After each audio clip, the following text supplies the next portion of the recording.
به نام خدا. سلام، من دکتر فاطمه زهرا داورپناه هستم، رزیدنت پاتولوژی. توی این کانال قراره مباحث هیستولوژی و پاتولوژی رو به صورت بیسیک با هم دیگه مرور کنیم و یاد بگیریم. طبیعتاً از کوچکترین شکل زندگی یعنی سلول شروع میکنیم. توی این تصویر به صورت خیلی خلاصه و شماتیک دنیای زنده درون سلول رو با اجزای اون میبینیم. پلاسما ممبرین یا قشای پلاسمایی همون گارد سلول هست که دنیای درون سلول از دنیای بیرون اون جدا میکنه.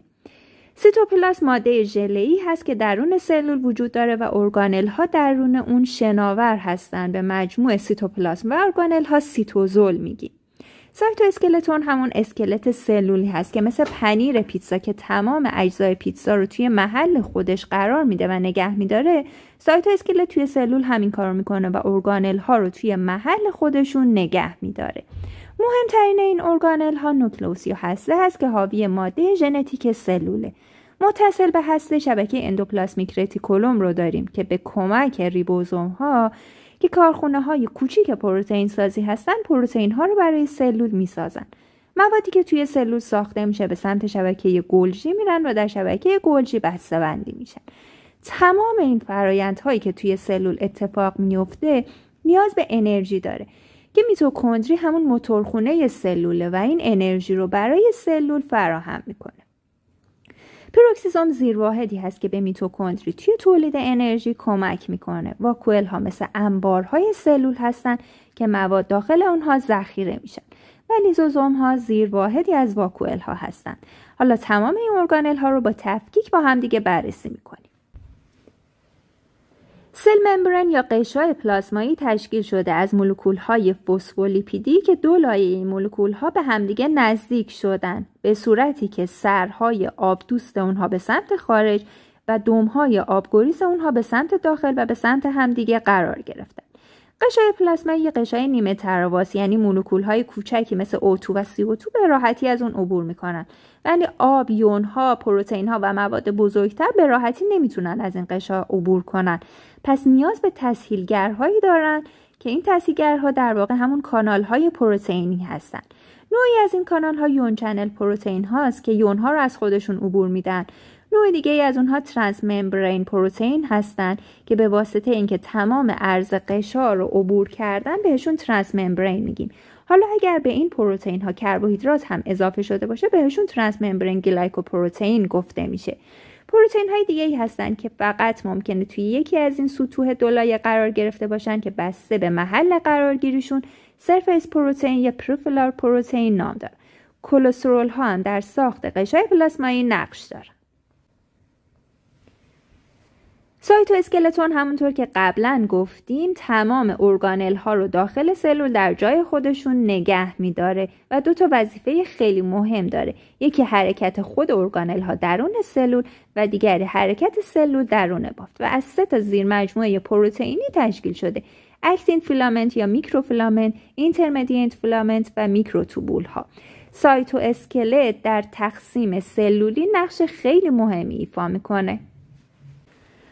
مهمترین ارگانلی که درون سلول وجود داره نوکلئوس یا هسته هست که این اهمیت به واسطه ماده ژنتیکی درون هسته هست. ماده ژنتیکی هسته از دی ان ای تشکیل شده. دی ان ای ها گاهی طولی بالغ بر 3 متر دارن که به واسطه پیچ و تاب های متعددی که میخورن درون فضای کوچک هسته جا شدن. دی ان ای ها وقتی به اضافه هیستون ها میشن پیچ و تاب های متعدد میخورن، کروموزوم ها رو تشکیل میدن. تعدادی از کروموزوم ها که به صورت بی شکل و در هم قرار گرفتن کروماتین رو تشکیل میدن. داخل هسته نوکلئولوس یا هستک هم وجود داره که محل ساخت ریبوزوم هاست. ریبوزوم ها به کمک شبکه اندوپلاسمیک میتونه پروتئین تولید کنه. شبکه اندوپلاسمیک از اینواژینیشن قشای پلاسمایی یا قشای هسته تشکیل شده و یک سطح خیلی طویله که به دلیل پیچ و تاب های متعدد و چین خوردگی های متعددی که پیدا کرده توی سطح خیلی کوچیک جا شده و این سطح نیاز به واسطه این هست که تولید پروتئین بسیار بالایی برای سلول مورد نیازه. اندوپلاسمیک رتیکولوم اگر که ریبوزوم به اون متصل باشه در زیر میکروسکوپ الکترونی به صورت قشای خشنی دیده میشه. به همین دلیل بهش روف اندوپلاسمیک رتیکولوم گفته میشه و اگر ریبوزوم نداشته باشه اسموس اندوپلاسمیک رتیکولوم نام میگیره. پروتئین هایی که به کمک ریبوزوم ها در شبکه اندوپلاسمیک تولید شدن به واسطه وزیکل هایی به جسم گلجی وارد میشن. وزیکل ها تشکیل شده از قشای دولایه فسفولیپیدی هستند. سطحی از جسم گلجی که به هسته نزدیک سیسفیس یا فورمینگ فیس نام داره و وزیکل ها به این سطح وارد میشن. به این وزیکل ها ترانسپورت وزیکل گفته میشه. موادی که وارد جسم گلجی میشن از جمله پروتئین ها، آنزیم ها و مواد دیگه داخل جسم گلجی تحت پروسس قرار میگیرن. ممکنه که تغییراتی روی اونها اتفاق بیفته، بسته‌بندی و ذخیره میشن. مثلا در مورد پروتئین ها این تغییرات ممکنه فولدینگ پروتئین باشه یا کربوهیدرات یا لیپید به پروتئین ها اضافه بشه، مثل همون کانال های ترانس ممبرین گلیکوپروتئینی که در قشای پلاسمایی دیدیم که در واقع پروتئینی هست که در شبکه اندوپلاسمیک رتیکولوم ساخته شده، وارد جسم گلجی شده، کربوهیدرات به اون اضافه شده و از جسم گلجی خارج شده و به قشای پلاسمایی وارد شده. سطحی از جسم گلجی که وزیکل ها از اون خارج میشن ترانس فیس یا مچورینگ فیس نام داره و وزیکل های جدیدی که ساخته میشن و از این سطح خارج میشن سکرتوری وزیکل هستن که بر حسب ظاهر اونها به دو دسته اسموس و کوتد تقسیم میشن. چین خوردگی های جسم گلجی در دو سطح قسمت های برجسته‌ای به اسم سیسترنا دارن و در زیر اونها لوله هایی به اسم توبول وجود داره. یکی از مواردی که به جسم گلجی وارد میشه واکوئل ها هستن و نوع خاصی از واکوئل ها لیزوزوم نام دارن. لیزوزوم ها همونطور که میدونیم حاوی آنزیم های تجزیه کننده هستن. بنابراین ارگانل هایی که آسیب دیدن یا از بین رفتن وارد لیزوزوم میشن، به مواد تشکیل دهندشون تجزیه میشن، وارد جسم گلجی میشن و مجددا مورد استفاده سلول قرار میگیرن. همونطوری که گفتیم تمام این فرآیندها درون سلول به انرژی احتیاج داره. تمام این انرژی ها رو موتورخونه سلول یعنی میتوکندری فراهم میکنه. میتوکندری از یک قشای دولایه تشکیل شده، قشای بیرون آوتر ممبرین، قشای درونی اینر ممبرین و فضای بین این دو قشا اینتر ممبرین اسپیس نام داره. قشای درونی فولدینگ هایی داره که به این فولدینگ ها و چین خوردگی ها کریستا گفته میشه.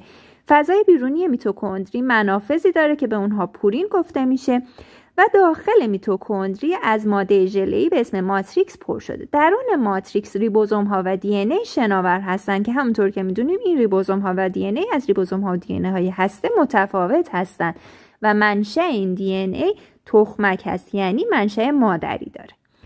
میتوکندری به واسطه گلوکوز و اکسیژن طی چرخه تنفس سلولی، چرخه کربس و زنجیره انتقال الکترون ATP تولید میکنه که مولکول‌های انرژیزای سلول هستند و به دلیل اینکه از اکسیژن استفاده میشه به اون چرخه حوازی گفته میشه. حالا اگر اکسیژن وجود نداشته باشه و میتوکندری بخواد از اسیدهای چرب استفاده کنه، فقط میتونه از اسیدهای چرب با زنجیره متوسط استفاده کنه. بنابراین اسیدهای چرب با زنجیره بلند توسط پروکسیزوم بریده میشن و به اسیدهای چرب با زنجیره متوسط تبدیل میشن که توسط میتوکندری به مصرف میرسه. توی این فرآیند ماده سمی پروکسید هیدروژن تولید میشه که آنزیم پروکسیداز که مجددا از پروکسیزوم تولید میشه این ماده سمی رو به H2O و CO2 تبدیل میکنه. اگر از این سبک ویدیو خوشتون اومد، از این آموزش خوشتون اومد، کانال منو سابسکرایب کنید و منتظر ویدیوهای بعدی ما باشین. ممنونم.